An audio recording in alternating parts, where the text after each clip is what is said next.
de España y Función Pública, y a vosotros, pues, alegrarme por el reencuentro después del verano. La sensación que tenemos hoy, que hemos tenido reunión de la dirección del grupo, y la que tengo siempre, es de que me siento enormemente orgulloso de esta tierra, muy orgulloso de Extremadura, orgullo del orgullo realmente sentido, ¿no?, de la gran capacidad que ha tenido de transformación a lo largo de todos estos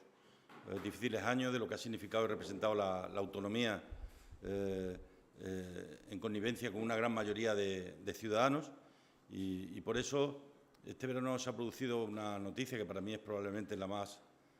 importante de la historia autonómica,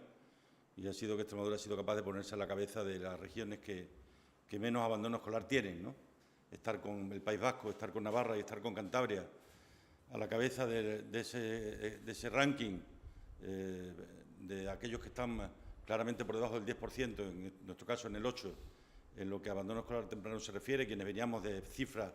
en el año 2015, cuando llegamos al Gobierno, del 33,6%, o cuando llegó Juan Carlos Rodríguez Ibarra por encima del 50% en el año 83, pues realmente te hace sentir muy orgulloso de la capacidad que ha tenido esta tierra para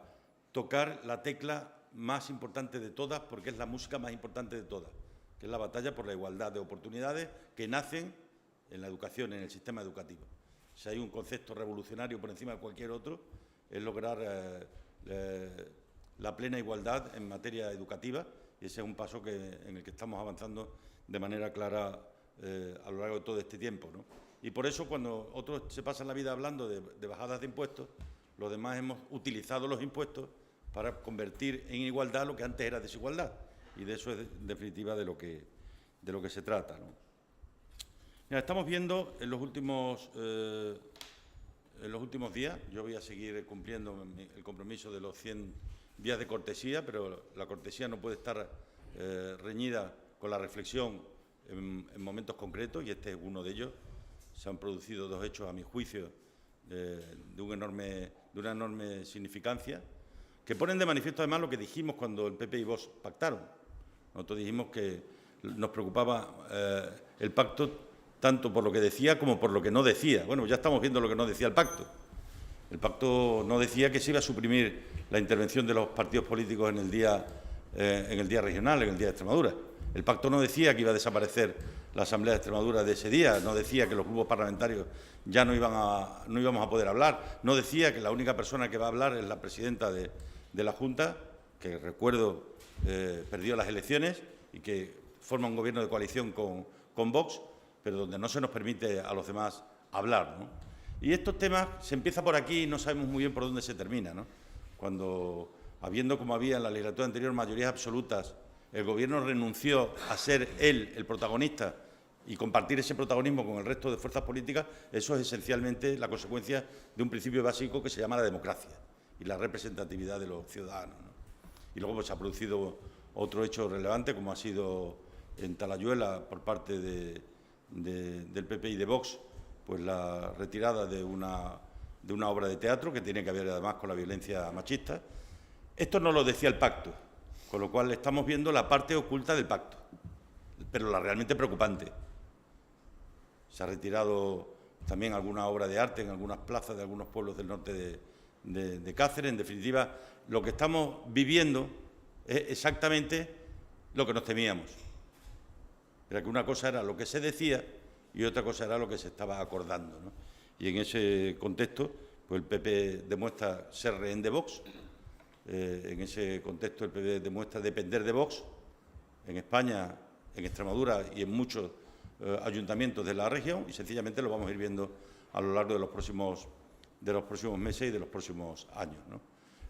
Por mi parte, ya digo, dejar muy claro que lo que los ciudadanos nos dijeron el 23 de julio era lo que realmente no querían para este país, y lo que no querían los ciudadanos para este país ni para esta región, lo estamos teniendo en esta región porque PP y Vox se han puesto de acuerdo para hacerlo posible. Así que, por mi parte, nada más, y le cedo la palabra a la ministra. Pues muchas gracias, Guillermo, compañero.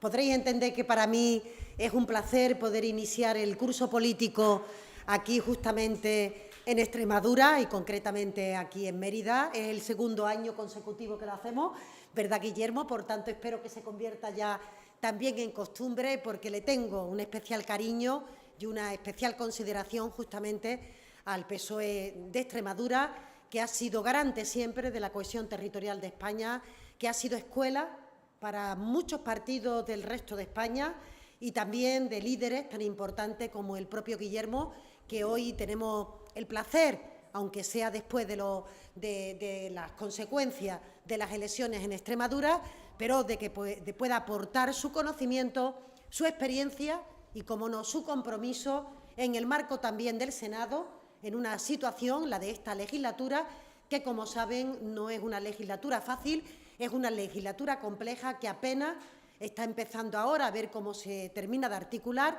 y, por tanto, deseando que pase ya este tiempo perdido que ha solicitado el señor Feijóo, aun sabiendo que no le salen los números, para poder conformar el Gobierno de España y, por tanto, poder echar a andar todos los proyectos, todas las iniciativas, toda la financiación procedente de los fondos europeos, que, como saben, está siendo imprescindible para ser capaces de recuperar la economía y hacerlo con unas cifras robustas en las que se pone de manifiesto que crecemos al triple que el resto de Europa, fruto de una política económica y de unos recursos que proceden de Europa, y concretamente aquí en Extremadura, en donde deseo de manera ferviente que el impulso transformador, industrializador, de apuesta por las energías renovables, de incremento de la riqueza de esta comunidad autónoma, no se vea truncado por el cambio de gobierno y, por tanto, por las distintas orientaciones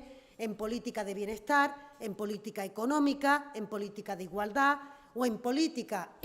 de ser vanguardia en la lucha contra el cambio climático a partir de la propia industria que se genera con las energías alternativas renovables, que, como bien saben, ha sido la marca, la seña de identidad de la anterior legislatura del presidente Fernández Vara, de alguna manera no sufran ningún tipo de retroceso, porque eso es lo que ha permitido dos datos que, desde mi punto de vista, hay que situarlo justamente en esa convergencia que Extremadura estaba empezando a hacer con el resto de España.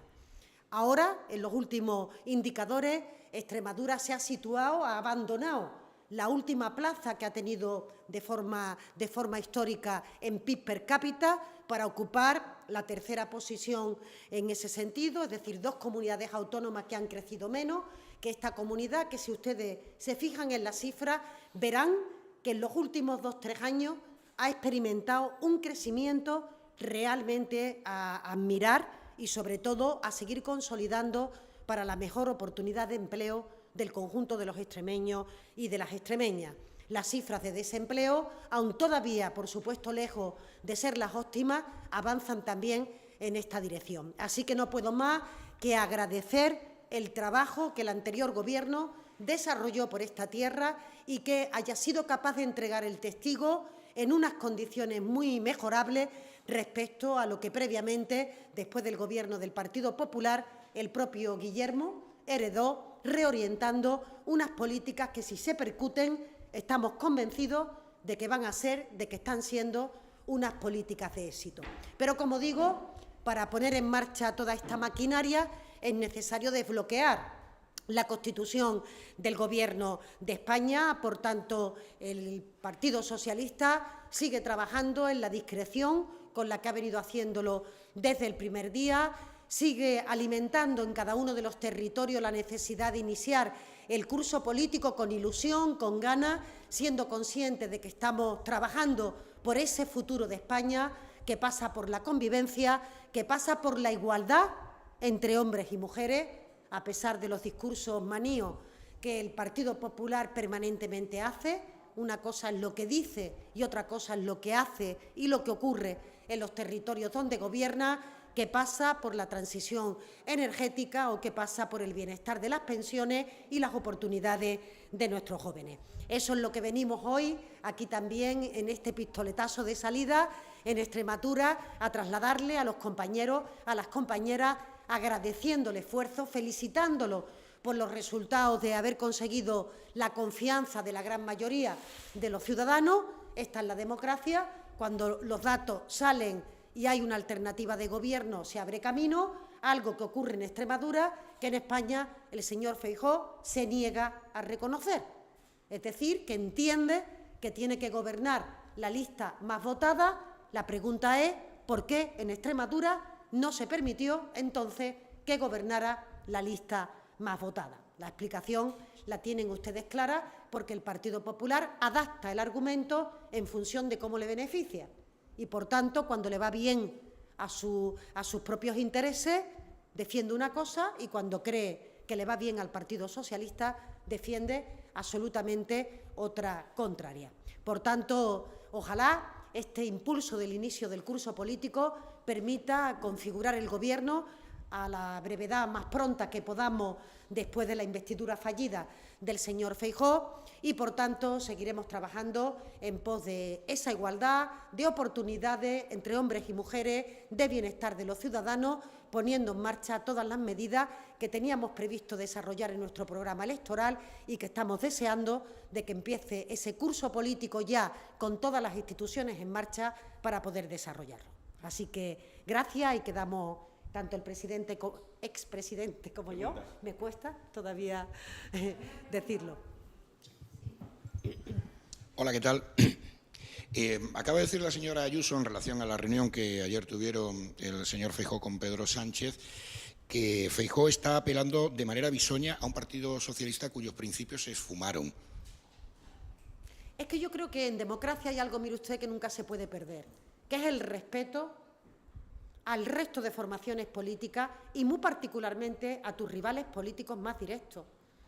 Es que el Partido Socialista es un partido que a lo largo de todos sus más de 140 años de historia ha demostrado que siempre su principal interés, su principal objetivo ha sido el bienestar de España, que ha trabajado de forma muy concienzuda porque hoy tengamos un país con derechos, con libertades, con capacidad de seguir avanzando, de seguir transformando, de converger con los mejores estándares europeos, y, por tanto, faltar al respeto a tu rival político por el simple hecho de que no aceptas los resultados electorales que se expresaron en las urnas, pues me parece absolutamente un despropósito, y evidentemente debería de ser una práctica que se abandonara. En la política, en la dialéctica, cabe la confrontación de ideas, cabe el ser capaces de poner alternativa a las políticas que otro partido pueda desarrollar. Lo que no cabe es cuestionar la legitimidad, lo que no cabe es cuestionar el propio reconocimiento que una formación política como el PSOE tiene a lo largo de toda su historia. Y si eso es una falta de respeto, mucho más ha sido el llamamiento al transfuguismo que el Partido Popular ha ido desarrollando a lo largo de estas últimas semanas a través de los diferentes portavoces, porque quiero recordar que el propio Partido Popular firmó en el pacto antitransfuguismo que el transfuguismo era corrupción. Y si hacen un llamamiento a diputados de esta formación política para que voten contra los criterios que ha decidido una organización democrática, como es el Partido Socialista, lo que están haciendo es un llamamiento a la corrupción. Y, por tanto, creo que hay que tener bastante cautela con este tipo de cuestiones. Pues, Ministra, quería preguntarle si tiene claro que realmente la investidura de Feijóo va a ser fallida, o a lo mejor puede pensar que va a haber un cambio en esos grupos minoritarios de guión. Y luego también quería preguntarle a Fernández Vara un poco cuál es la evolución ahora mismo del PSOE de Extremadura, la posibilidad del Congreso, etcétera. Sí, en relación con la primera pregunta, mire usted, no yo creo que el conjunto de los ciudadanos, el conjunto de todo aquel que se asoma a la política con un mínimo de análisis objetivo y de honestidad, sabe que es una investidura fallida, sabe que lo que está ocurriendo en esta semana es una pérdida de tiempo, sabe que es una estrategia del Partido Popular para demorar la crisis interna que el señor Feijóo quiera o no quiera, va a tener que vivir al interior de su partido. Y, por tanto, en definitiva, una huida hacia adelante que está practicando el Partido Popular desde que conoció los resultados de las elecciones. El Partido Popular no quiere aceptar que los ciudadanos dijeron que no a un gobierno de Partido Popular con Vox y que los ciudadanos nos mandataron a crear un gobierno que vaya aspirando a una España de derechos, a una España de libertades, diversa, plural, que por tanto respeta diferentes identidades y que tiene maneras distintas de expresarse en los diferentes rincones de nuestro país. Esa es la España en la que Pedro Sánchez está trabajando, la que estamos intentando articular y la que no tengo ninguna duda de que se va a abrir camino, sobre todo por la incoherencia del señor Feijóo, que en el día de ayer, después de llevar más de 1.700 días sin cumplir con el mandato constitucional, hizo un llamamiento a pactos de Estado en donde la igualdad que reivindica no la practica en aquellos sitios donde gobierna y el presidente Fernández Vara ya ha comentado que en los sitios donde ellos gobiernan no se están reconociendo las herramientas que permiten que las mujeres puedan ejercer sus derechos, sus libertades, su seguridad sin ningún tipo de cortapisa, que se está atentando contra el arte en nuestro país, contra la cultura, a través de la censura, un partido que votó en contra de todo aquello que era un bienestar para los ciudadanos, entre ellos la mejora de las pensiones, o un partido que habla de regeneración democrática y todavía no hemos visto que el señor Feijóo explique por qué cobra 3 sueldos, de dónde vienen esos sueldos que cobra o cuáles son las relaciones que mantiene con sus antiguas amistades, incluido el señor Marcial Dorado, del que todavía no hemos tenido ningún tipo de explicación, y el señor Feijóo, además, sentándose cada mañana en la sede de Génova, pagada con dinero negro del Partido Popular. Todo eso yo creo que es suficientemente amplio como para que no tenga ninguna legitimidad para trasladar ningún discurso en esa materia y, por tanto, a lo que asistimos es a un intento del señor Feijóo de darle contenido a unos días en los que no sabemos qué es lo que está trabajando, porque ya todo el que tenía que darle su opinión, y lo sabía, le dijo que no a esa investidura. Sí, no, por mi parte, nada nuevo. Vamos a esperar a que haya un gobierno en España. Creo que esa es en este momento la prioridad que tiene este país y la que debemos tener todos los partidos políticos. Y una vez que pase esa investidura, convocaremos al Congreso y haremos el relevo de manera natural en esta tierra. Fara, quería insistir un poco en eso que comentaba de la censura de la obra de teatro en Talayuela, ¿no? En octubre estaba programada. No sé si el Partido Socialista se ha puesto en contacto. María Guardiola dijo 24 horas antes, creo recordar, dijo una frase concreta que dijo que la Junta iba a trabajar por una cultura libre, y 24 horas después pasa esto. No sé si han pedido explicaciones. No, sencillamente hemos comprobado en qué consiste para algunos qué es la cultura libre. Nosotros hemos presentado ya una iniciativa en el Parlamento, obviamente para denunciar lo que nos parece, evidentemente, la parte oculta que no nos habían contado del pacto entre el Partido Popular y Vox. ¿Alguna cosa más? Muchas gracias. Adiós, gracias. Otro día.